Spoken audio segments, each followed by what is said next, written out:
Get those tissues ready, because this one's guaranteed to tug at your heartstrings. This beautiful story is narrated by Dyer. This is titled, Where is God's Perfection? In Brooklyn, New York, Shush is a school that caters to learning disabled children. Some children remain in Shush for their entire school career, while others can be mainstreamed into conventional schools. At a Shush fundraising event, a dinner, the father of a Shush child delivered a speech that would never be forgotten by all who attended.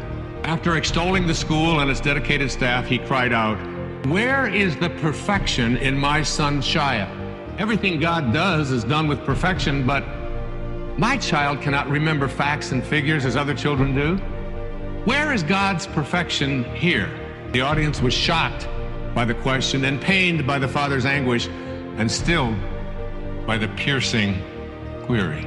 "I believe," the father answered, "that when God brings a child like Shaya into the world, the perfection that he seeks is in the way people react to this child."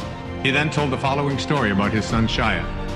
One afternoon, Shaya and his father walked past a park where some boys Shaya knew were playing baseball. Shaya asked his father, "Do you think they'll let me play?" Shaya's father knew that his son was not at all athletic. Most boys wouldn't even want him on their team, but Shaya's father understood that if his son was chosen to play, it would give him a sense of belonging. And as you know, Maslow's highest level of consciousness is on that pyramid is a feeling of belonging. And Shaya never felt that way. Shaya's father approached one of the boys on the field and asked if Shaya could play. The boy looked around for some guidance from his teammates, and getting none, he took matters into his own hands, and he said, "Well, we're losing by 6 runs, and the game's in the 8th inning. I guess he can be on our team, and we'll try to put him up to bat in the 9th inning." Shaya's father was ecstatic as Shaya smiled broadly. Shaya was told to put on a glove and go out to play in center field. In the bottom of the 8th inning, Shaya's team scored a few runs, but they were still behind by 3.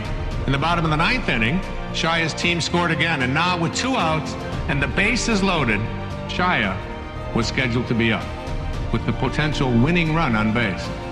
Would the team actually let Shaya bat at this juncture of the game and give away their chance to win? Surprisingly, Shaya was given the bat. Everyone knew that it was all but impossible because Shaya didn't even know how to hold a bat, let alone hit with it. However, as Shaya stepped up to the plate, the pitcher moved in a few steps so he could lob the ball in softly so that Shaya would at least be able to make contact with the ball. First pitch came in, Shaya swung clumsily and he missed. And then one of Shaya's teammates came up out of the dugout, and together he and Shaya held the bat and faced the opposing pitcher, waiting for the next pitch. The two of them. The pitcher again took in a few more steps toward Shaya so he could toss the ball even more softly. And as the pitch came in, Shaya and his teammate together swung the bat, and together they hit a slow ground ball to the pitcher. The pitcher picked up the soft grounder and could easily have thrown the ball to the first baseman. Shaya would have been out, and that would have ended the game.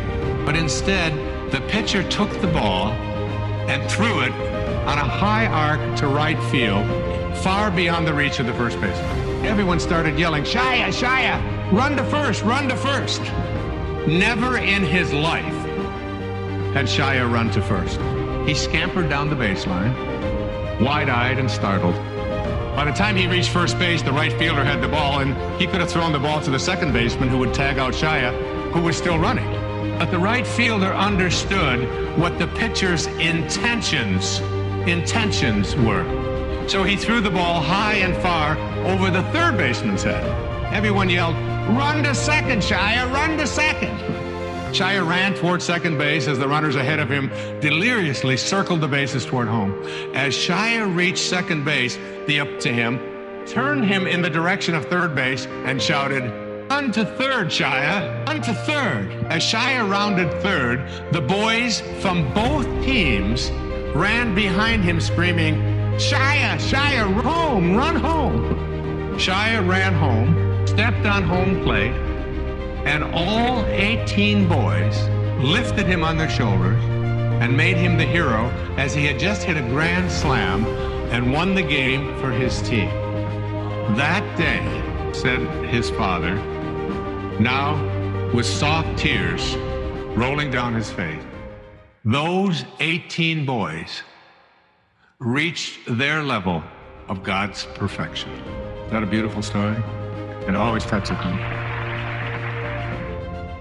So is a tear rolling? Are you grabbing for tissues? Leave a comment if you fell victim.